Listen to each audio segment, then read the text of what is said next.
8.5 কোটি মানুষের আশীর্বাদ নিয়ে 2011 সালে।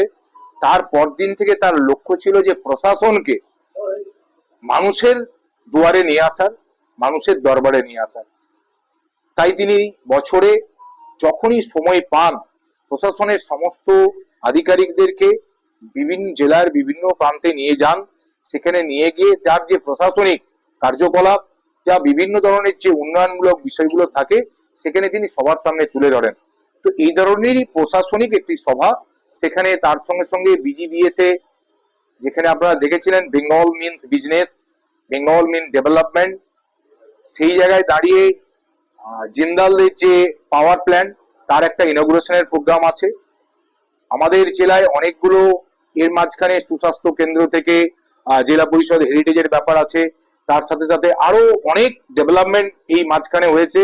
এর মাঝখানে পার্লামেন্ট ইলেকশন গেছে, তার মাঝখানে আরো অনেক বিষয় বিরোধীদের চক্রান্ত, সেগুলো সামনে আসার জন্য তিনি ভীষণ ব্যস্ত থাকার কারণে তার এই প্রিয় জেলা, তার এই ভালোবাসার জেলা আমাদের মেদিনীপুরে তিনি আসতে পারেননি।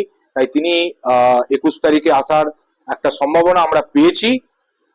22 তারিখে আসবেন, এলে আপনারা সবাই জানতে পারবেন যে তিনি কি কি উন্নয়নের ডালি নিয়ে আমাদের জেলার মানুষকে তার আশীর্বাদ দিতে আসছেন।